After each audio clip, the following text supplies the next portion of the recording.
हम सब लोगों को सबसे पहले जानना पड़ेगा इंटरेस्ट क्या होता है। आपके अकॉर्डिंग इंटरेस्ट क्या होता है? मतलब इंग्लिश डिक्शनरी के हिसाब से तो बहुत अलग अलग मीनिंग हो सकते हैं, बट हम कर रहे हैं इन टर्म्स ऑफ मतलब फाइनेंशियल सेक्टर के उसमें बात कर रहे हैं, तो उसके हिसाब से इंटरेस्ट क्या होता है आप लोगों के हिसाब से बताओ।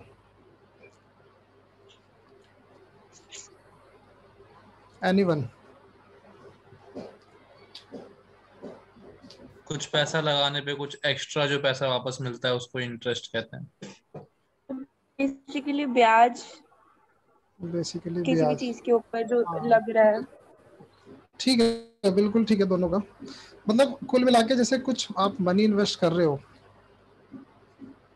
मनी इन्वेस्ट भी बोल सकते हैं, मनी लैंड भी बोल सकते हैं हम उसको, और उस मनी पे कुछ एक्स्ट्रा अमाउंट ऑफ मनी जो हमें मिलता है उसे हम इंटरेस्ट बोलते हैं। जैसे मैंने मान लो 100 रुपये दिया किसी को, तो होता क्या है ना कि जैसे जितने भी फाइनेंशियल इंस्टीट्यूशन है वर्ल्ड वाइड, वो सारे फाइनेंशियल इंस्टीट्यूशन ना इस टर्म के ऊपर काम करते हैं।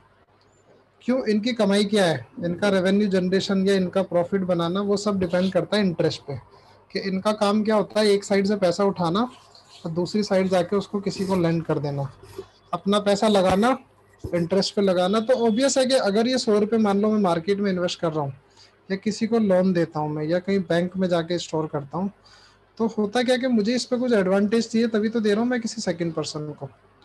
तो वो एडवांटेज जो है ना, वही इंटरेस्ट होता है। कि 100 रुपये पे सपोज करो आपको 10% पर एनम का इंटरेस्ट बोला उसने,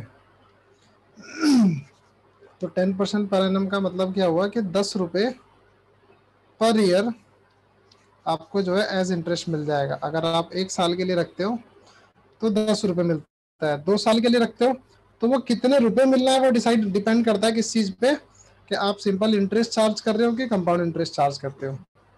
फिर उसके बाद ना, मतलब अभी हमारा जनरल डेफिनेशन सिर्फ यही था कि इंटरेस्ट क्या होता है। फिर इंटरेस्ट के ना 2 फॉर्म हो जाते हैं आपके, एक सिंपल इंटरेस्ट, एक आपका कंपाउंड इंटरेस्ट। एक एक बिल्कुल एक जनरल डेफिनेशन बताना, सिंपल इंटरेस्ट और कंपाउंड इंटरेस्ट में बेसिक डिफरेंस क्या होता है, बिल्कुल basic difference between S I and C I. बाकी हम सी आई तो बाद में ही करेंगे, लेकिन मैं जस्ट अभी ये जानना चाहूंगा कि एस आई सी आई में डिफरेंस क्या होता है। तो प्रिंसिपल अमाउंट चेंज होता है। सी आई में प्रिंसिपल अमाउंट चेंज होता है, ठीक है। अगर आप एक मनी लेंडर हो, सपोज करो आपने एक बैंक खोला, तो कौन सा फॉर्म ऑफ इंटरेस्ट आप लोग मतलब प्रेफर करेंगे एज ए बैंक? अगर आप एज ए फाइनेंशियल इंस्टीट्यूशन काम करना चाहते हो, बिजनेस करना चाहते हो मार्केट में, तो आप कौन सा मोड ऑफ मतलब इंटरेस्ट जो है वो चूज करेंगे, एस आई की सी आई? ऐसा ही। बताओ देविका।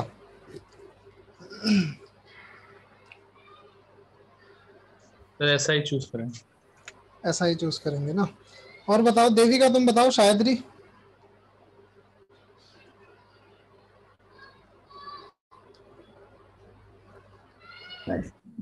So, SI simple. ऐसा? मतलब I'm not too sure. हाँ कोई बात नहीं है, बस बोला करो जो अपना ओपिनियन है वो बताया करो बस। श्योर होना वो हम कर देंगे उसके लिए, ठीक है। तुम बताओ सृष्टि, यशिका, अगर आप एक फाइनेंशियल इंस्टीट्यूशन हो तो कौन सा मोड ऑफ इंटरेस्ट आप लोग जो है वो प्रेफर करेंगे? सर कंपाउंड आता नहीं है तो मुझे नहीं पता। हाँ ठीक है, कोई बात नहीं है। हाँ तुम बोली यशिका कंपाउंड इंटरेस्ट। चलो ठीक है, देखो मैं अभी ना दोनों का मतलब आपको समझाता हूँ, और आपको उसके मतलब से ही समझ आ जाएगा कि हमें एज ए फाइनेंशियल इंस्टीट्यूशन कौन सा मोड प्रेफर करना चाहिए। देखो, एक होता है आपका सिंपल इंटरेस्ट, एक हुआ आपका कंपाउंड इंटरेस्ट। सपोज करो आपने ना 1 लाख रुपये बोरो किया सिंपल इंटरेस्ट में, या चलो आप बैंक हो तो आपने लैंड किया, एज ए बैंक की बात कर रहे हैं हम ना। आपने 1-1 लाख रुपए एस आई पे भी और 1 ही लाख रुपए सी आई पे भी लैंड किया। रेट ऑफ इंटरेस्ट है सपोज करो 10% पर एनम का, इसका भी रेट ऑफ इंटरेस्ट जो है 10% पर एनम का है। अब अगर मैं आप लोगों को बोलूँ कि 1 साल के बाद आपको कितना इंटरेस्ट मिलेगा, तो आप लोग बोलते हो इसका 10% मिलेगा 1 लाख का। तो 1 लाख का 10% जो होता है वो होता है 10,000 रुपीज़। ये आपको 1 साल के बाद मिलता है। अब मैं यहाँ पर आपको बिल्कुल एक basic difference between compound interest and simple interest बता देता हूँ। सिंपल इंटरेस्ट में जो आपका इंटरेस्ट है वो प्रिंसिपल के ऊपर चार्ज होता है, चाहे आप कितने भी साल के लिए आप मतलब लोन ले रहे हैं या लोन दे रहे हैं। तो amount of interest is always charge on principal, doesn't matter कि आप कितने साल के लिए लोन ले रहे हैं। मतलब क्या हुआ कि अगर पहले साल 10% पर एनम के हिसाब से अगर 10,000 आपको प्रिंसिपल के ऊपर मिला, तो आप अगर 50 साल के लिए भी अगर लोन लेंगे ना, तो हर साल आपका जो इंटरेस्ट है ना वो आपका 10,000 पर एनम ही लगेगा। ठीक है, तो इसका मतलब क्या हुआ, फर्स्ट ईयर में 10,000, सेकेंड ईयर में भी 10,000 और थर्ड ईयर में भी 10,000। मतलब प्रिंसिपल के ऊपर जो भी 10% बनेगा हर साल आपको उतना अमाउंट ऑफ इंटरेस्ट जो है वो फिक्स लगता है सिंपल इंटरेस्ट में। अब बात आती है कंपाउंड इंटरेस्ट की। कंपाउंड इंटरेस्ट में होता क्या है कि आपने 1,00,000 रुपए का लोन लिया 10% पर एनम के हिसाब से। होता क्या है कि फर्स्ट ईयर के बाद, आफ्टर फर्स्ट ईयर, आपको 10% मिलेगा 1,00,000 पे, तो कितना होगा 10,000। अब कंपाउंड इंटरेस्ट और सिंपल इंटरेस्ट का मेजर डिफरेंस यहाँ पर आता है कि जितना भी इंटरेस्ट आपको मिलता जाता है वो इंटरेस्ट आपका हर साल के बाद प्रिंसिपल में ऐड होके एक नया प्रिंसिपल बन जाता है। मतलब ये हुआ कि अगर आफ्टर 1 ईयर अगर आपको 10,000 एज इंटरेस्ट मिला, तो 1,10,000 का प्रिंसिपल हो जाएगा आपका नेक्स्ट टाइम के लिए, सेकेंड ईयर के लिए सॉरी। जो कि अभी महक बोली थी कि कंपाउंड इंटरेस्ट के केस में प्रिंसिपल बढ़ता जाता है। तो होगा क्या, अब जो सेकेंड टाइम जो 10% लगेगा वो 1,00,000 पे नहीं लगेगा, अब वो लगेगा 1,10,000 पे। और 1,10,000 का 10% कितना होता है 11,000 सॉरी। ये हुआ आपका सेकेंड ईयर का केस। अब ये 11,000 लगा 1,10,000 पे, तो नया प्रिंसिपल आपका बन जाएगा 1,21,000। अब जो नेक्स्ट टाइम आपको 10% मिलेगा थर्ड ईयर में, वो 1,21,000 पे मिलेगा। और 1,21,000 का 10% कितना होता है बोलो, 12,100। और 12,100 के बाद आप अगर इसे 1,21,000 में ऐड करेंगे ना 12,100 को, तो ये बनेगा 1,33,100। ठीक है। अब देखो, अगर 3 साल के बाद अगर आप सिंपल इंटरेस्ट पे, जैसे आप बैंक हो और मैंने आपसे लोन लिया, अगर 3 साल के बाद मैं आपको सिंपल इंटरेस्ट पे वो पैसा अगर लौटाऊंगा, तो 1,00,000 रुपए प्रिंसिपल प्लस 30,000 रुपए मेरा SI, यही बनता है अमाउंट। क्योंकि बैंक को मुझे क्या देना पड़ता है कि 1,00,000 तो मुझे देना ही देना है, प्लस 30,000 जो मेरा इंटरेस्ट बना वो पैसा मुझे वापस करना है बैंक को, विच इज़ 1,30,000। और यही काम जब सिंपल इंटरेस्ट मतलब कंपाउंड इंटरेस्ट पे मैंने किया, तब मुझे 1,33,100 आपको देना पड़ेगा अगर आप एक बैंक है तो। देखो सब कुछ सेम है, प्रिंसिपल भी सेम, रेट ऑफ इंटरेस्ट भी सेम, टाइम भी सेम। सिर्फ SI और CI के वर्ड चेंज हो जाने की वजह से, मतलब मोड ऑफ इंटरेस्ट चेंज हो जाने की वजह से, यहाँ पर आपको दिख रहा होगा मोर देन 3,000 का डिफरेंस आ गया है। 3,100 रुपीज का डिफरेंस बन जाता है विद इन 3 ईयर के अंदर। अब इन दोनों डेफिनेशन को समझने के बाद अब आप मेरे ख्याल से सब लोग बिल्कुल क्लियर कट मतलब अपना डिसीजन बना चुके होंगे कि which mode of interest you would prefer if you are a bank. कौन सा? CI, क्योंकि ज्यादा पैसा आपको CI पे मिलने वाला है। CI पे होगा क्या, जितने ज्यादा टाइम के लिए आप पैसा इन्वेस्ट करेंगे, जितने ज्यादा ईयर के लिए आप पैसा इन्वेस्ट करेंगे, उतना ही प्रिंसिपल आपका बड़ा होता चला जाएगा। और जितना ज्यादा प्रिंसिपल बड़ा होता चला जाएगा, उतना ही ज्यादा आपको इंटरेस्ट मिलेगा। आप लोगों ने शायद म्यूचुअल फंड के बारे में किसी ने कभी एक्सप्लोर किया हो थोड़ा सा, या किसी ने इन्वेस्ट किया हो आज तक? है आप लोगों में से कोई, किसी ने कभी, जैसे पेरेंट्स ने आपके किया हो, कभी डिस्कशन हुआ आपके साथ, या आप लोगों का कभी करवाया हो प्लान वगैरह कोई?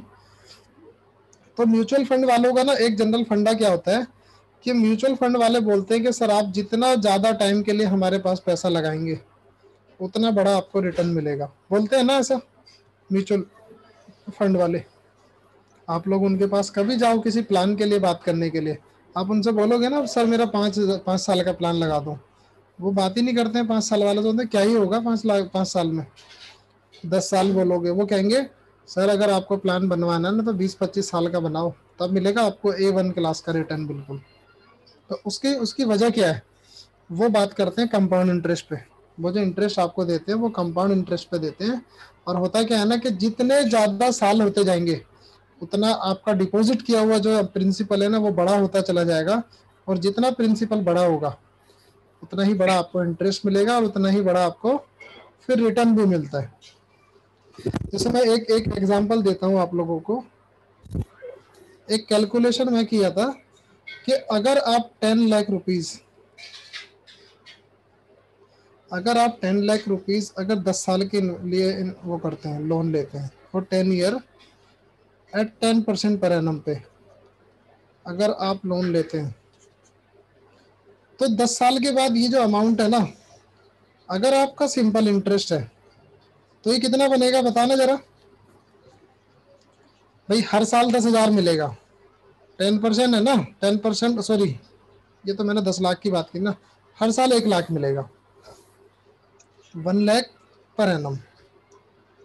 तो 10 साल में कितना मिलेगा, 10 लाख यस सर। है ना। तो 10 लाख आपका प्रिंसिपल और 10 लाख आपका SI। तो यहाँ पर SI भी 10 लाख हो जाता है। तो अगर आपका SI भी 10 लाख हो गया तो SI पे अगर आपने इन्वेस्ट किया तो आप 20 लाख रुपीस बैंक को वापस करते हैं, ये हो गया। और अगर यही चीज आपकी SI की जगह अगर CI होता ना तो ये अराउंड 26 लाख रुपीस बनता है, 26 लाख रुपीस के अराउंड बनता है। सोचो 10 साल के अंदर सिर्फ 10% पर एनम की बात है, रेट ऑफ इंटरेस्ट में बहुत बड़ा डिफरेंस नहीं है, लेकिन सिर्फ 10 साल के अंदर अंदर आप लोगों को ना 6 लाख रुपए का डिफरेंस आ जाता है SI और CI के बीच में। वजह कि प्रिंसिपल बड़ा होता चला जाएगा हर साल।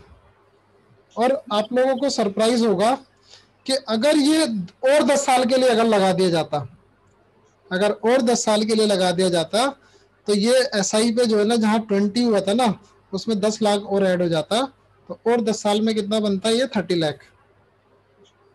ठीक है, ऐसा ही होगा ना कि 10 साल में अगर आपको 10 लाख मिल रहा है तो 20 साल में आपको 20 लाख मिलेगा, 10 लाख आपका प्रिंसिपल, तो 30 लाख हो गया 20 ईयर्स के बाद। और CI पे यही अमाउंट आप आइडिया लगा सकते हो कितना होगा, बताओ कोई लमसम में। 55-60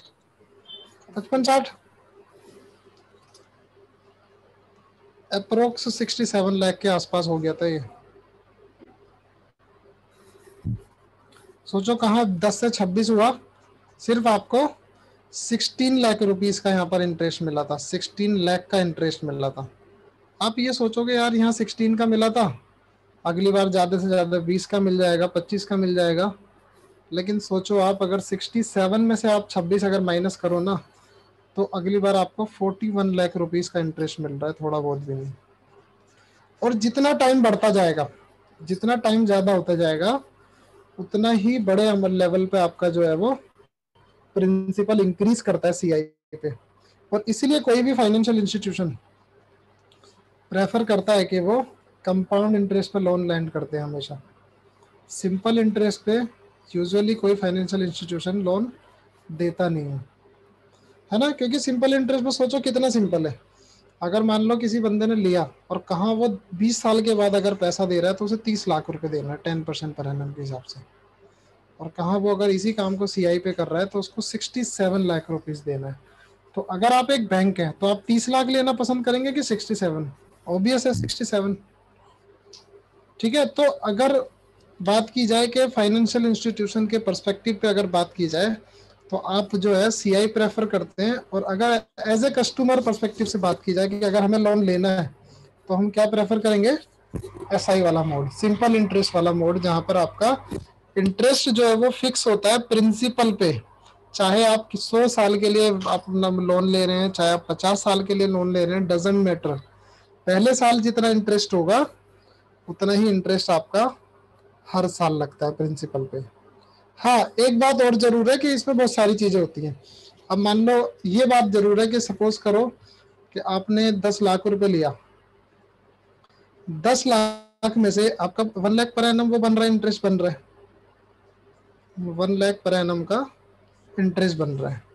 लेकिन आपका इतना बजट है कि आप 1 लाख की जगह ना 2 लाख डिपॉजिट कर रहे हो बैंक को। आप 1 लाख की जगह 2 लाख रुपए डिपॉजिट कर रहे हो बैंक को। तो उस केस में क्या होगा, वो इंस्टॉलमेंट वाला केस आ जाता है। वो यहाँ से फिर अलग चला जाता है कंसेप्ट थोड़ा सा ना। और यहाँ पर होता क्या है कि अगर आपने 1 लाख आपका इंटरेस्ट बना और आपने 2 लाख डिपॉजिट कर दिए, तो इसका मतलब है प्रिंसिपल भी तो कम होगा ना कुछ। भाई जैसे 10 लाख पे 1 लाख आपका इंटरेस्ट लगा तो 11 लाख बन गया, 11 में से आपने 2 पे कर दिया तो 9 ही बचा ना। तो अगली बार जो इंटरेस्ट लगेगा फिर वो 9 पे लगता है। वो इंस्टॉलमेंट वाला केस आ जाता है, वो बात की बात है, ठीक है। लेकिन अभी के लिए हमें सिर्फ इतना ध्यान रखना है कि सिंपल इंटरेस्ट में fix amount of interest charge होता है ओवर प्रिंसिपल, वो कितने भी साल के लिए हो सकता है। और सीआई में हर साल आपका जो मतलब प्रिंसिपल है वो इंटरेस्ट को ऐड करके बढ़ता जाता है हर साल, ठीक है। मतलब भी समझ आ रहा है ना तुमको अमृता? अभी तो मैं बिल्कुल उस पर तो मैथमेटिकल उस पर गए ही नहीं हूँ, जनरल एक्सप्लेनेशन पे हैं अभी हम, सर ठीक है। तो अब हाँ जी, था ये वाली चीज क्या सिंपल इंटरेस्ट पे भी वैलिड है कि हमने मतलब 1 लाख की जगह अगर 2 लाख डिपॉजिट कर दिया नेक्स्ट ईयर, तो फिर हाँ हम नेक्स्ट ईयर फिर मतलब एग्जेम्प्ट हो सकते हैं कि नहीं? हाँ, तो वो ना दोनों केस में होता है, एसआई में भी होता है, वो सीआई में भी होता है। लेकिन ये ना ये केस आ जाता है इंस्टॉलमेंट का फिर, ठीक है ठीक है। क्योंकि जैसे सिंपल इंटरेस्ट कंपाउंड इंटरेस्ट जो ना बड़े सिस्टमेटिक वे से चलता है। जैसे हम तो हमारी मर्जी, हम कभी भी कितना भी दे दें, 2 लाख दे दिए, कभी हमने 1.5 लाख दे दिया, कभी 1 भी नहीं दिया। लेकिन उस तरह से तो फिर क्वेश्चन ही नहीं सॉल्व कर पाएंगे ना हम। तो उसका ना एक सिस्टमेटिक वे चलता है, और वो सिस्टमेटिक वे बोलता है कि वो फिर इंस्टॉलमेंट बन जाता है, और फिर कंसेप्ट ऑफ इंस्टॉलमेंट वहां पर लगना शुरू हो जाता है, ठीक है। ठीक है। चलो अब जो जैसे ना हम कंसेप्ट पे बात करेंगे अब थोड़ी सी। जैसे आप लोगों के सामने ना टर्म होंगे कुछ इस तरह से, एक होगा प्रिंसिपल, PAL होता है, PLE होता है, चलो जो भी है चेक कर लेना। एक आपका प्रिंसिपल हुआ, उसके बाद एक होता है आपका रेट ऑफ इंटरेस्ट, कि किस रेट ऑफ इंटरेस्ट पे आप मनी को लेंड करते हो। एक होता है आपका टाइम, कितने टाइम के लिए आप जो है वो उसको लेंड कर रहे हो, ठीक है। एक होता है आपका SI, SI क्या हुआ मेरा, सिंपल इंटरेस्ट, कि कितने रुपए आप एज ए इंटरेस्ट पे करते हो। और एक लास्ट में मेरा होता है अमाउंट, जो मुझे बैंक को डिपॉजिट करना होता है। बैंक को डिपॉजिट करने वाला जो अमाउंट होता है वो होता है आपका प्रिंसिपल प्लस SI। मतलब जितना प्रिंसिपल है वो तो करना ही करना है, प्लस उसके साथ में आपको सिंपल इंटरेस्ट वाला अमाउंट भी बैंक को डिपॉजिट करना होता है, उसको हम बोलते हैं अमाउंट, ठीक है। तो अब जो है ना इसमें काफ़ी सारी टाइप्स ऑफ प्रॉब्लम होगी, उसको ना हम 1 बाय 1 सॉल्व करते हैं। और वो मतलब उन्हीं प्रॉब्लम से हर तरह का आगे फर्दर प्रॉब्लम बनता है सिंपल इंटरेस्ट का, ठीक है। सबसे बेसिक प्रॉब्लम जहां जहां मैंने टर्म लिखे ना उन्हीं के नीचे मैं सब कुछ मेंशन करूंगा, ठीक है। जैसे अगर मैं बोलूं कि प्रिंसिपल सपोज करो मैंने 80,000 रुपीज बोरो किया, रेट ऑफ इंटरेस्ट है आपका 5% पर एनम का, और टाइम दिया हुआ है, टी का वैल्यू आपको दिया हुआ है सपोज करो 3 साल। अगर तुमको पूछा जाए यहाँ पर कि सिंपल इंटरेस्ट कितना होगा या फिर आप अमाउंट कितना डिपॉजिट करोगे बैंक को, तो आप क्या बोलोगे? इसमें 2 तरीके हैं करने के। या तो आप ऐसा कर लो कि पहले 5% निकाल लो, आज 8,000 का कितना होता है, मतलब 80,000 का 5% 4,000 पर एनम। और कितने साल के लिए आपने लिया है? 3 साल के लिए। इंटू 3 किया तो SI आपका बन गया 12,000 रुपये का। और 80,000 पे अगर आप 12,000 का SI पे करेंगे तो यहाँ पर प्रिंसिपल प्लस SI जो है वो अमाउंट बनता है, विच इज इक्वल टू 92,000। या तो आप ऐसा कर सकते हैं, दूसरा काम आप ऐसा भी कर सकते हैं कि आप परसेंटेज को भी ऐड कर सकते हो पहले।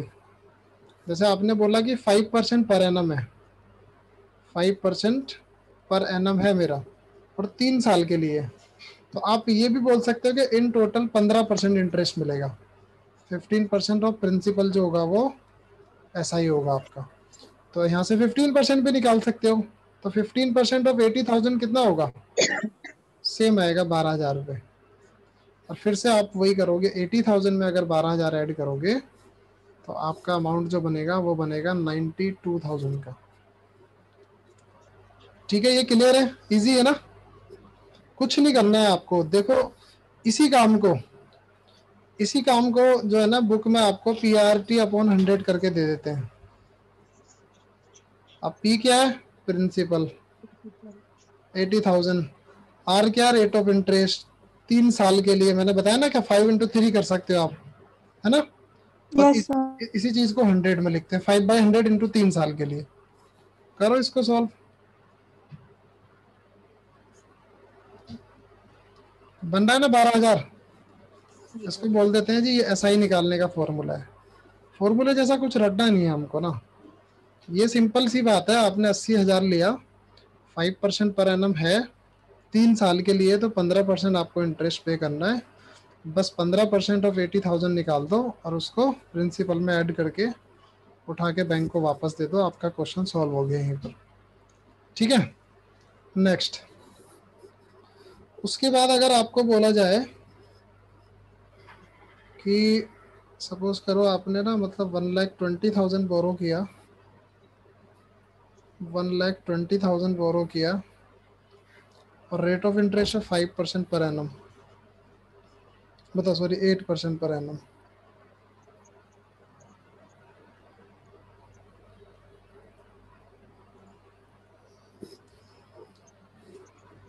एक मिनट रुकना जरा।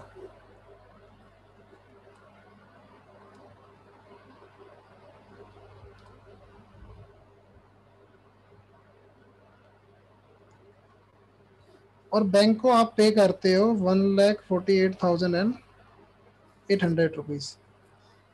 तो टाइम क्या होगा? एक क्वेश्चन ये होगा। देखो ऊपर वाले में टाइम दिया था, आपको पूछा था अमाउंट क्या है। यहाँ पर अमाउंट दिया है, टाइम नहीं दिया है। तो यहाँ बोला आपको टाइम बताना है। तो टाइम बताने में कुछ नहीं है। आप लोग क्या बोलोगे कि पहले देखो कि टोटल इंटरेस्ट कितना रहा है। पहले देखो टोटल सिंपल इंटरेस्ट कितना पे किया है। तो टोटल कितना है?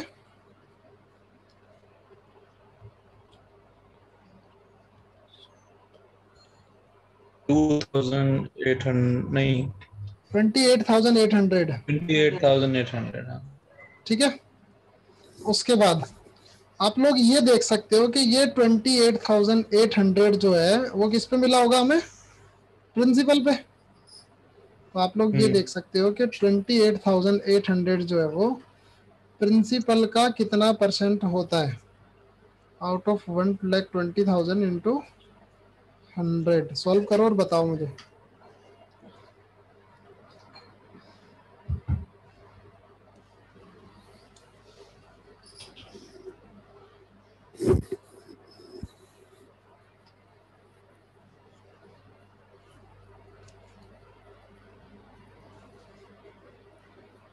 $24 24% आपको मिलता है टोटल इंटरेस्ट। 3 साल। दिख रहा होगा बिल्कुल क्लियर कट इमेज कि अगर आपको 1 साल में 8% देना है और आपको टोटल मिल रहा है 24%, तो आप 24 को 8 से डिवाइड कर दोगे तो टाइम आ जाएगा ना 3 साल। ऐसे आप टाइम निकाल लेते हो। ठीक है ना, इजी है ना ये? कुछ नहीं करना है। डिफरेंस देखा, डिफरेंस प्रिंसिपल का कितना परसेंट होता है, वो 24% बना। और आपने देखा यार 1 साल में तो 8 ही मिलना है, तो 2 साल में 16 और 3 साल में 24। या फिर आप 24 को 8 से डिवाइड कर दो, आपको पता चल जाएगा कितना बन रहा है। एक काम तो ये हो सकता है, दूसरा काम आपका ये भी हो सकता है यहीं पे साथ में आप 1,20,000 का 8% भी तो काउंट कर सकते हैं ना। कितना होगा?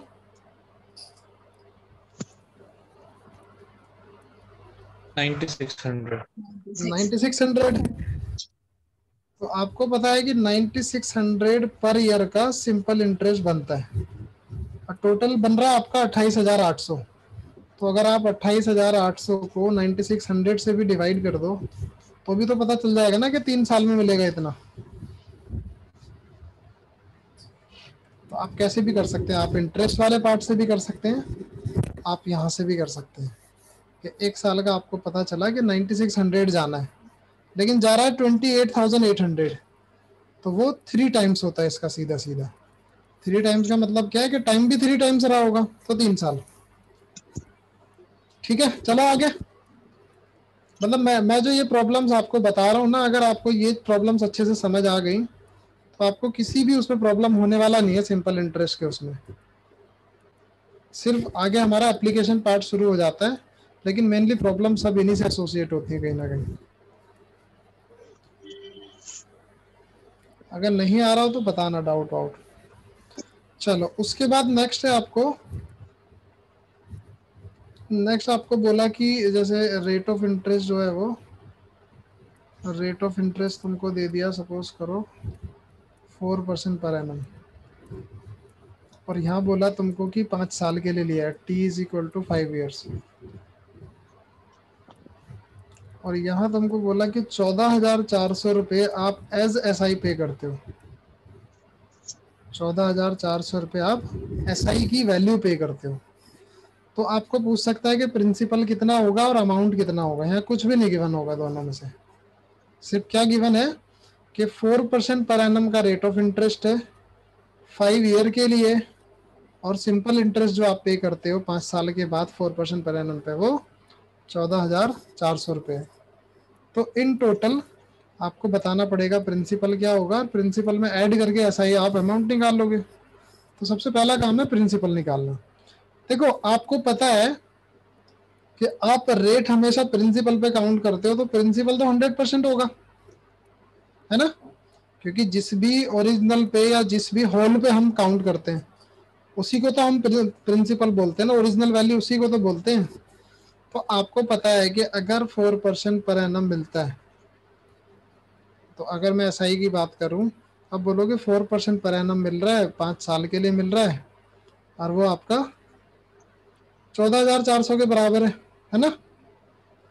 तो आप बोलोगे 20% of principal is equal to 14,400, और प्रिंसिपल का वैल्यू कितना आएगा 14,400 डिवाइडेड बाई 20 इंटू 100 करके कितना आएगा 72,000।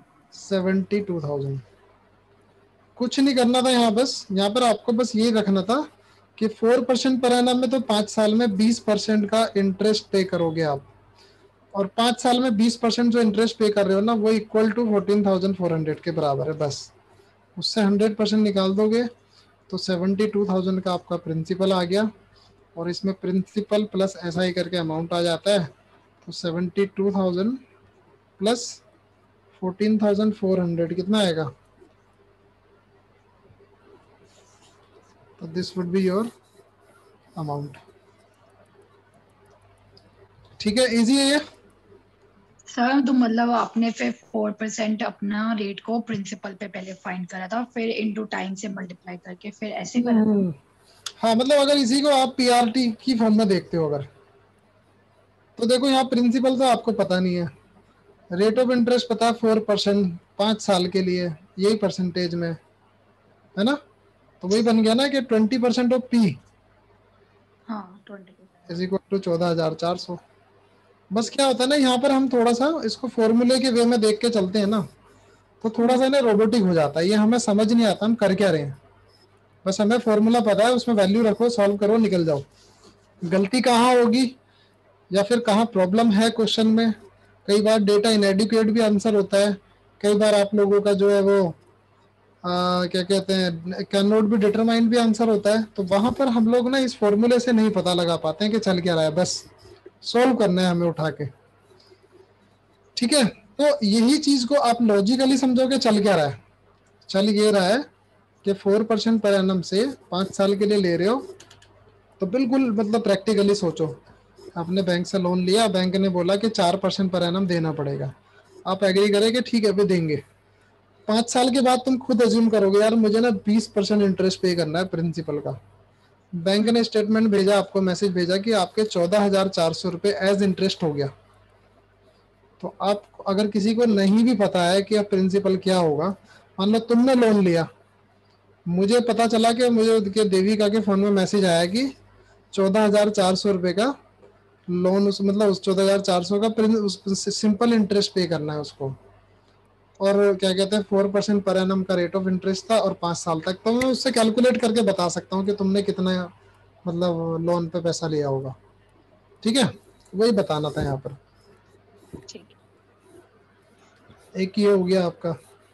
उसके बाद एक ये होता है जब आपको रेट ऑफ इंटरेस्ट भी गिवन होता है, मतलब रेट गिवन है आपको, सपोज करो रेट दे दिया उसने 6% पर एनम, और टाइम दे दिया तुम्हारा 3 साल, t is equal to 3 years, और उसके बाद में अमाउंट दे दिया उठा के, बोला कि 2,36,000 रुपीज़ का आप 2,36,000 रुपीज़ का अमाउंट पे करते हो बैंक को। तो आपका प्रिंसिपल क्या रहा होगा प्लस आपका SI क्या रहा होगा। अब जो है ना यहाँ पर ये सबसे क्रिटिकल प्रॉब्लम है। क्रिटिकल इसलिए नहीं है कि क्या हो नहीं पाएगा, क्रिटिकल इसलिए है कि हो जाता है लेकिन गलत हो जाता है। गलत क्या हो जाता है, आप लोग सोचते हो कि 6% पर एनम है, 3 साल का है, तो टोटल इंटरेस्ट कितना मिलेगा बोलो, 18% का। तो आप ना SI निकालने के लिए गलती ये कर देते हो कि इस 23 मतलब 2,36,000 में से 18% माइनस करके प्रिंसिपल पर जाने की कोशिश करते हो। ऐसा बहुत सारे लोग गलती करते हैं ऐसी ना, क्योंकि प्रिंसिपल तो हमें पता नहीं है, हमें अमाउंट पता है। हम सोचते हैं कि यार प्रिंसिपल में SI ऐड किया होगा तो अमाउंट बन गया। तो आप अमाउंट से SI अगर माइनस कर दो तो प्रिंसिपल भी तो बन सकता है ना, बिल्कुल बन सकता है, लेकिन वो आपका इन टर्म्स ऑफ मनी बन सकता है, इन टर्म्स ऑफ परसेंटेज कभी नहीं बनेगा। ये हम आपको बार बार बताए ना कि जिस रेट ऑफ परसेंटेज से इंक्रीज होता है उसी रेट ऑफ परसेंटेज से अगर आप डिक्रीज करेंगे तो आंसर पक्का गलत आएगा, है ना। ये परसेंटेज में बात की हमने बार बार। मतलब अगर आपकी सैलरी अगर 10,000 है और मैंने डबल करके उसको 20,000 कर दिया, मतलब 100% से बढ़ा दिया, तो 20,000 हो गया। तो अगर मैं बोलूं कि वापस जितनी पहली सैलरी थी उसी सैलरी पे वापस जाना है, तो तुमने बोला सर 20% मतलब 100% बढ़ाया था, 100% कम कर दो, पता कितना बनेगा, 0। तो जिस रेट ऑफ इंटरेस्ट से बढ़ता है उस सेम रेट ऑफ इंटरेस्ट से कम कभी नहीं होता। रीजन उनकी बेस वैल्यू चेंज हो जाती है, ओरिजिनल जो होल होता है ना वो चेंज हो जाता है। फ्रैक्शन में बार बार हम बताते हैं कि बेस ओरिजिनल को रिप्रेजेंट करता है, और बेस जिस वैल्यू का बड़ा है उसकी परसेंटेज वैल्यू कम आती है, बेस जिस वैल्यू का छोटा है उसकी परसेंटेज वैल्यू ज्यादा आती है। जिसका एक एग्जांपल ये होता है, जैसे 1/4 और 1/5 है, इनमें से कौन सा बड़ा है, 1/4 बड़ा है। क्यों, क्योंकि उसका बेस छोटा है। 1/5 छोटा है क्योंकि उसका बेस बड़ा है। और ये ऐसे भी आपको दिख रहा होगा कि आपने किसी एक होल पार्ट को या एक केक मंगाया खाने के लिए, उस केक को 4 पार्ट में डिवाइड किया और आपको 1 मिल रहा है खाने के लिए, मतलब 4 खाने वाले लोग हैं एक केक को। और वहीं दूसरी साइड 5 लोग हैं खाने वाले, तो 5 जब होंगे तब कम मिलेगा ना खाने के लिए, तो छोटा हो गया पार्ट। तो ये गलती हमें कभी भी नहीं करनी है कि 18% हमें लगा कि टोटल 3 साल का बनेगा तो 18% बनेगा, तो इसमें से 18% माइनस कर दो तो हमारा आंसर आ जाएगा। ऐसा कभी होता नहीं है। आप उसमें क्या करोगे, आप प्रिंसिपल को ना P मान के चलते हो, और P की वैल्यू तुम्हें बता भी दिया मैंने कि 100% होती है। क्यों, क्योंकि जिसके ऊपर भी आप रेट ऑफ इंटरेस्ट कैलकुलेट कर रहे हो, जिसके ऊपर भी आप कैलकुलेट वैल्यू कर रहे हो इंटरेस्ट, वो प्रिंसिपल ही होता है। यहाँ पर सिंपल इंटरेस्ट हो चाहे कंपाउंड इंटरेस्ट हो, इन केस में हमेशा आपका जो इंटरेस्ट है वो हमेशा किस पे काउंट होता है, प्रिंसिपल पे। तो प्रिंसिपल पे काउंट अगर हो रहा है तो वो 100% कंसीडर करके चलते हैं। आपको बोला दिस इज P, तो इंटरेस्ट कितना बनेगा 18% ऑफ P, और अमाउंट कितना बनेगा P प्लस SI बनता है, तो P की वैल्यू 100% प्लस SI की value 18%। Is equal to 118% of P is equal to 2,36,000 के बराबर अगर आप उसको रखोगे, उससे 100% की P की वैल्यू अगर आप निकालोगे तभी आंसर आएगा। तो आप बोलोगे 118% of P is equal to 2,36,000 and P is equal to 2,36,000 divided by 118 into 100। इसको सॉल्व करके बताओ कितना आएगा। 2 लाख। प्रिंसिपल का वैल्यू आपका आ जाएगा 2 लाख रुपीज।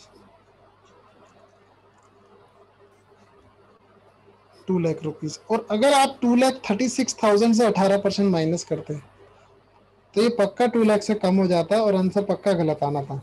चाहे आप करके देख लो 18% ऑफ 2,36,000 कितना होता है बताओ। 42,800 आता अगर आप इधर से काउंट करते उसको तो। और माइनस अगर 2,36,000 अगर आप करते तो आपका आंसर आ रहा है 1,93,520। और जबकि आना क्या है हमारा आंसर 2 लाख। रीजन, आप इंटरेस्ट हमेशा प्रिंसिपल पे ही कैलकुलेट करेंगे।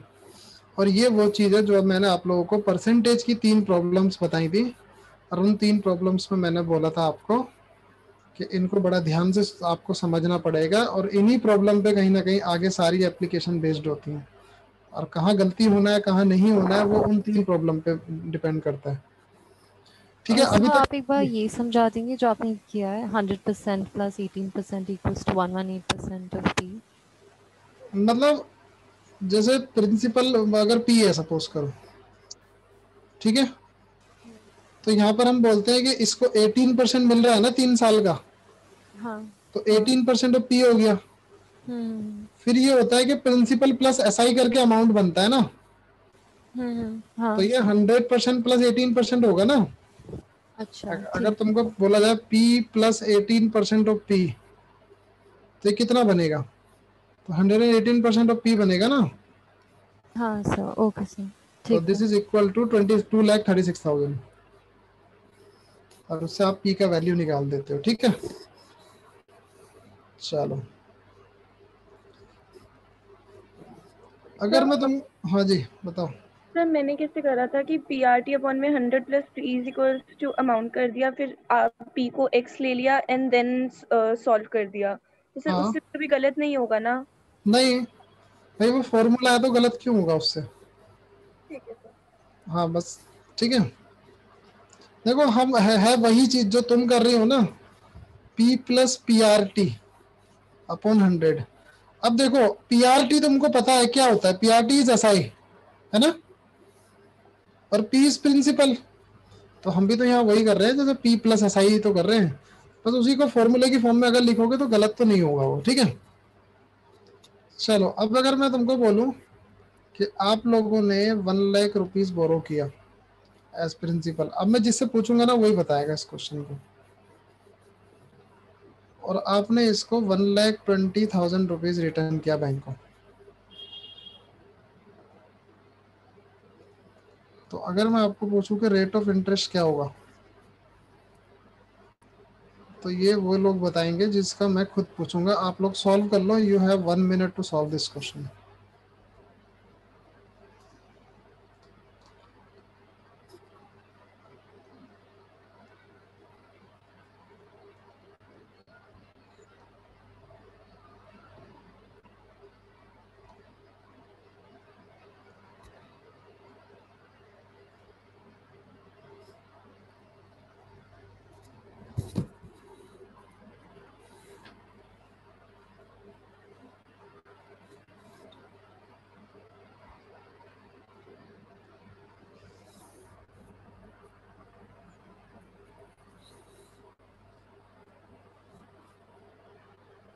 आप क्वेश्चन एक बार फिर से रिपीट कर सकते हैं?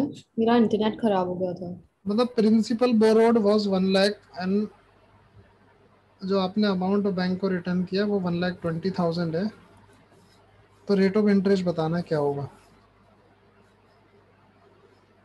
और सर टाइम? कुछ नहीं गिवन है, बस इतना ही है। अंतरा बताओ आंसर इसका। सॉल्विंग सर सॉल्व नहीं हुआ, अच्छा सॉल्व कर रही हो, सॉरी। ठीक है, ये गैलेक्सी J5 कौन है? So it's me, name? Urvashi. Hmm, sir Urvashi, मैंने आज ही ज्वाइन किया है। ठीक है, बताओ उर्वशी, तुम बताओ आंसर। तो मुझे अभी समझ नहीं आ रहा क्योंकि आज मैंने मतलब in between he answer class को स्टार्ट किया है, तो कोई अभी बात नहीं। I अच्छा, cannot। हम लोग ना कल वाली जो सर क्लास, अगर रेट को अगर 1% अगर सॉरी रेट 1.2% आएगा अगर मतलब टाइम को 1। चलो कोई बात नहीं, मैं एक तुम्हारा उर्वशी, अमृता और ये प्राची, कल वाला जो क्लास रखेंगे ना वो तुम लोगों के लिए होगा बेसिक ऑफ, मतलब ये परसेंटेज फ्रैक्शन वाला। वो सब चीजें करने के बाद ही अच्छे से समझ आती हैं सब चीजें ना, क्योंकि उधर बेस में पहले फ्रैक्शन परसेंटेज होना ज्यादा जरूरी है अच्छे से, तब ये सब क्लियर हो जाएगा। ठीक है, तो ये तुम बताओ सृष्टि। सर मुझे नहीं पता।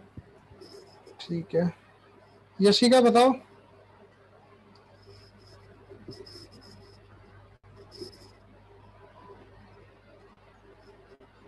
यशिका, शायदरी, प्राची, कीर्तना। सर 20%। 20%। इसमें टाइम नहीं दिया है तो शायद 20% होगा। तो मेरा भी 20% आ रहा है उसमें, मतलब 20 इसमें। सर जैसे 2000 अपॉन 1 लाख किया, 20,000 अपन 1 लाख। 20,000 अपॉन 1 लाख किया, फिर उसको 100 से डिवाइड किया, अब 100 से मल्टीप्लाई किया, तो उसमें 200 आ रहा है। 200 नहीं आ रहा होगा, 20% आ रहा होगा। हाँ सॉरी सर, 20%। लेकिन वो गलत है, पता है आपको, जब तक टाइम नहीं दूंगा ना मैं तब तक आप आंसर नहीं बता सकते इसका। ये डेटा इन एडुकेट में जाता है क्वेश्चन।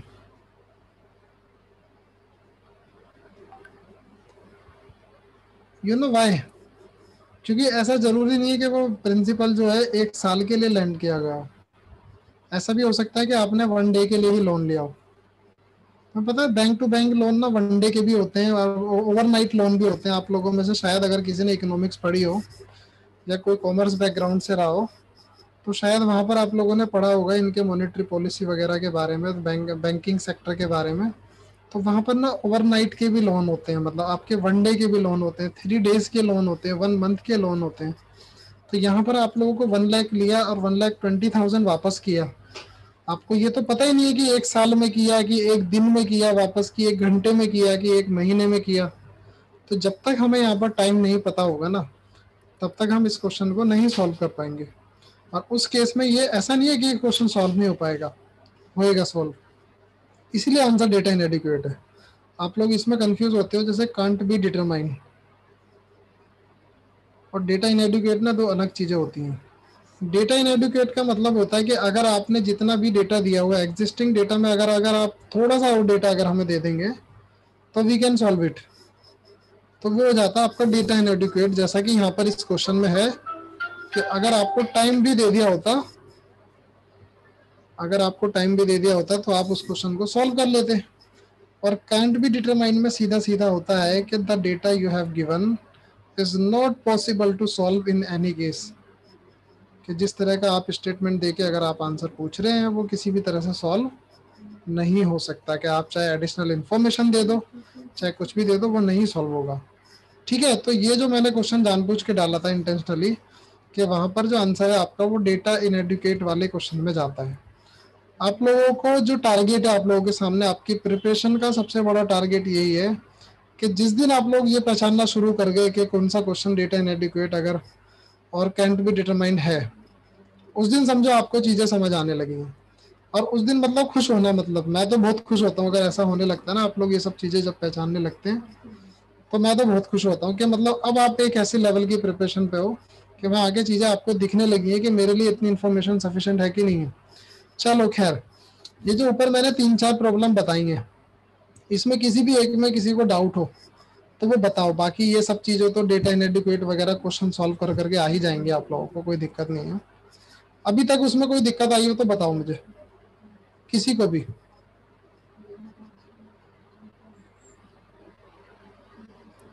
ठीक है, चलो आगे चले फिर। चलो अब जैसे ये तो हमने नॉर्मल कुछ स्टेटमेंट थी जो नॉर्मल क्वेश्चन सॉल्व करने की बात आती है, तो वो सब तो हमने कर लिया। अब इसमें एक कुछ इस तरह के भी क्वेश्चन आते हैं, जैसे अगर तुमको बोला कि डेज की बात करता है, डेज की बात, जैसे अगर तुमको बोला कि 7.5% का रेट ऑफ इंटरेस्ट है पर एनम का, और तुम्हारा जो है वो 50,000 का प्रिंसिपल है, और तुमको बोलता है कि 73 डेज के लिए वो बोरो किया है। डेट भी दे देते हैं वो, 73 डेज को कुछ इस तरह से बना देते हैं वो, जैसे तुमको बोला कि 23 मार्च से लेके, और इस तरह से उठा के मई का कोई डेट दे देंगे, मतलब मार्च 23 से लेके मई का कोई ऐसा डेट दे देंगे आपको जहां पर total number of days count करने के बाद 73 बनेंगे। मतलब ये 73 एक यूनिक फिगर इसलिए भी है क्योंकि 73 जो है ना 1 ईयर का 1/5 होता है पूरा पूरा। तो वहां पर ये मत कंफ्यूज होना कि हम डेज का कैसे निकालें, वहां पर ये 73 डेज जो है वो पूरा पूरा एक साल का 1/5 होता है। तो आप ये बोलोगे अगर टाइम अगर 1/5 ईयर है तो रेट ऑफ इंटरेस्ट को भी तो 1/5 बना सकते हैं ना, 7.5 इंटू 1/5। तो वहां पर आपको इंटरेस्ट कितना पे करना है, सिर्फ 1.5% ऑफ 50,000। कितना होगा? 750 ना। हाँ, तो उस तरह के केस में आप ऐसा करते हो कि जब आपको डेज की बात कर देता है तब आपको ऐसा करना पड़ता है। नेक्स्ट, एक बहुत इंपॉर्टेंट कंसेप्ट जो एग्जाम में जिस तरह के क्वेश्चन बहुत फ्रीक्वेंटली पूछे जाते हैं। ठीक है, क्वेश्चन इस तरह से कुछ होता है, ए sum of money,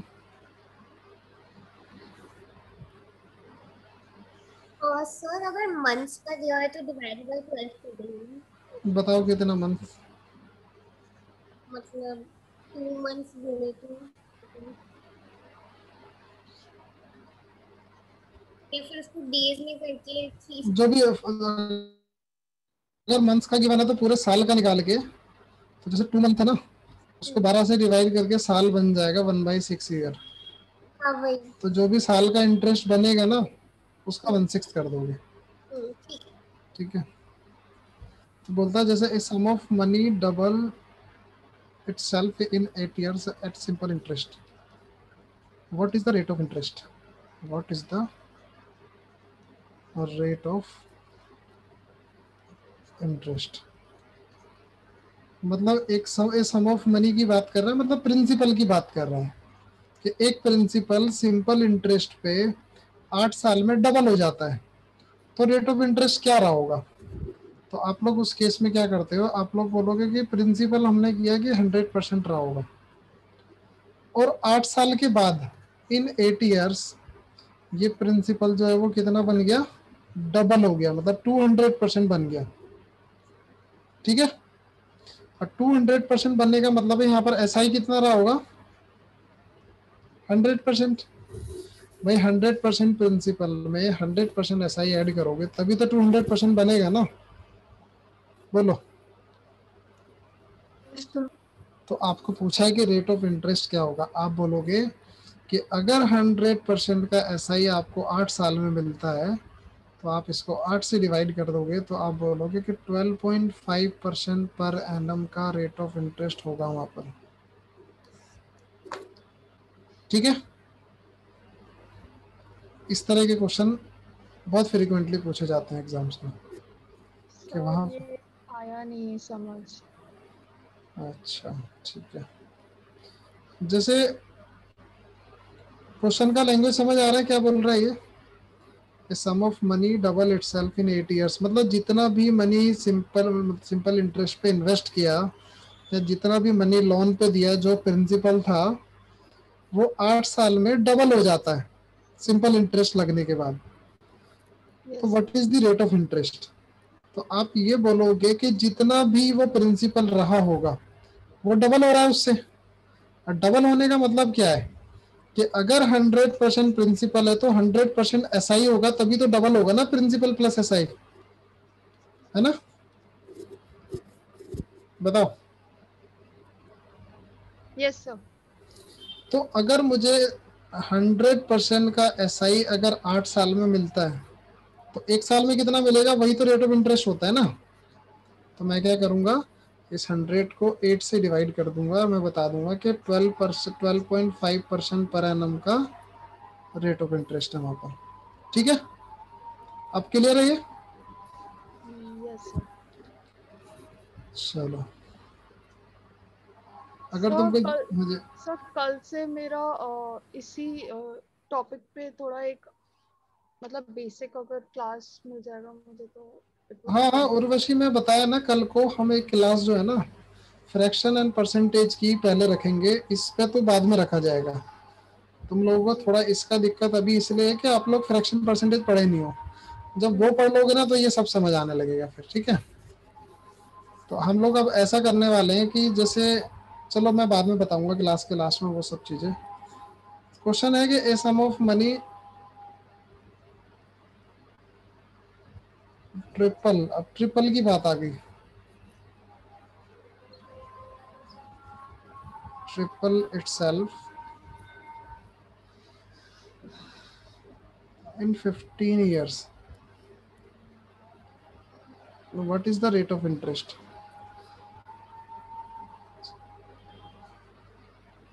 What is the rate of interest? rate of interest क्या होगा? ठीक है, तो उसके लिए आप लोग क्या करोगे? अगर तुमको बोला जाए कि 15 साल में ट्रिपल हो गया तो आप बोलोगे कि प्रिंसिपल रहा होगा 100%, एसआई मिला होगा 200% का, सिंपल इंटरेस्ट मिला होगा, तभी तो ट्रिपल हुआ ना, तभी जाके अमाउंट आपका 300% बनेगा, क्योंकि प्रिंसिपल प्लस एसआई होता है ये, इज इक्वल टू 300%। तो आप बोलोगे अगर 200% का इंटरेस्ट आपको 15 साल में मिलता है तो इसको अगर 15 से डिवाइड कर देंगे तो पता चल जाएगा ना पर एनम कितना होगा। बताओ कितना होगा? 26 2/3। Per annum. हाँ और क्या? 5 से काटना है इसको,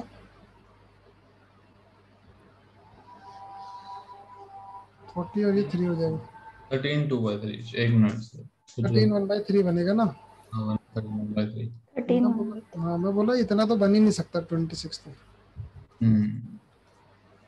तो ये 13 1/3 रेट ऑफ इंटरेस्ट आ गया तुम्हारा। तो एक तो ये रेट ऑफ इंटरेस्ट का क्वेश्चन हो गया जब आपको रेट ऑफ इंटरेस्ट निकालना होता है। एक क्वेश्चन आपका इस तरह से होता है, sum of money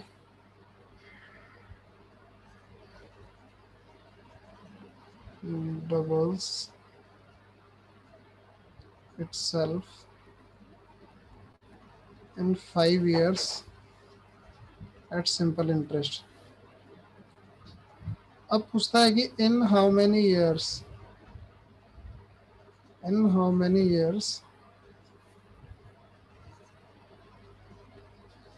it will become 4 times। मतलब अगर डबल आपकी जो है वो 5 साल में हो रहा है तो 4 टाइम्स कितने साल में बनेगा बताओ?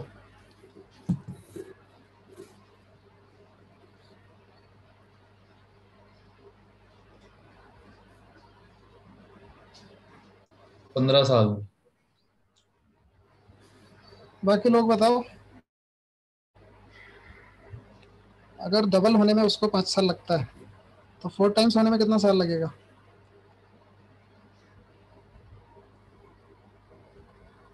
बताओ कीर्तना जल्दी।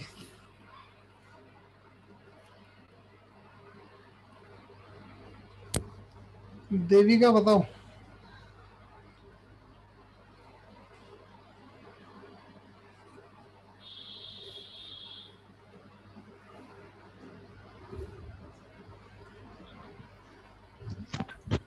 minutes कितना? 15 15 ईयर्स। देखो अब आप लोगों को बिल्कुल अच्छे से समझ आ गई ये बात। यहाँ पर पता है आपको मैक्सिमम लोग यहाँ गलती क्या करते हैं, इसको 10 साल आंसर कर देते हैं।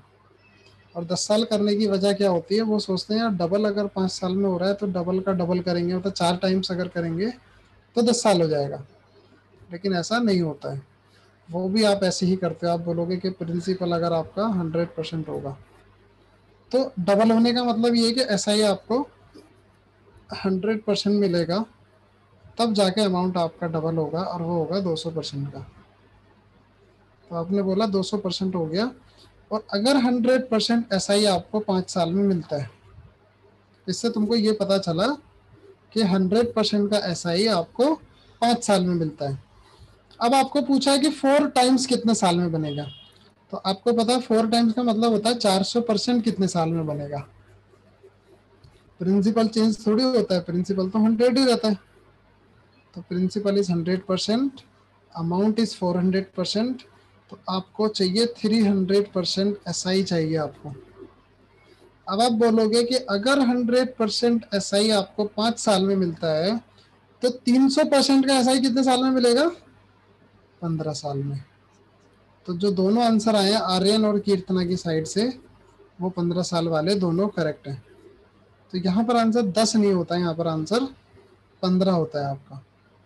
तो ऐसे क्वेश्चन ना अक्सर आपको एग्जाम में पूछे जाएंगे, मतलब बहुत सारे एग्जाम में देखे गए हैं ऐसे क्वेश्चन ना। जैसे अगर मैं तुमको बोलूं कि सम ऑफ मनी, पूरा क्वेश्चन जो लिख रहा हूं मैं, बोलता triples become triple in 12 years, in how many years it will be 6 times, मतलब कितने साल में ये 6 टाइम्स हो जाएगा। तो यहाँ देखो गलती यही होता है, हम बोलते हैं कि यार ट्रिपल हो रहा है तो 12 साल में, और 6 टाइम मतलब ट्रिपल का भी डबल। 6 टाइम होने का मतलब 24 साल हो जाएगा यहाँ पर। लेकिन क्या आंसर 24 साल होता है, नहीं। कितना होगा बताओ, 30 years। 30 years।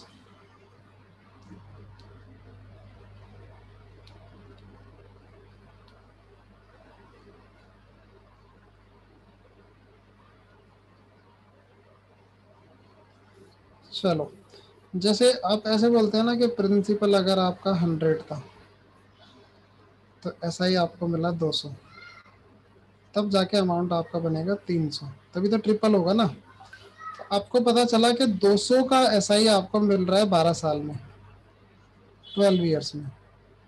तो 100 का SI कितने में मिलेगा, 6 साल में, 6 ईयर्स में। ठीक है, ये 6 ईयर्स हो गया। अब आपको बनाना है 6 टाइम्स, तो 6 टाइम्स का मतलब ये 600 बनना चाहिए। प्रिंसिपल रहेगा आपका 100 ही, प्रिंसिपल तो चेंज होता नहीं है।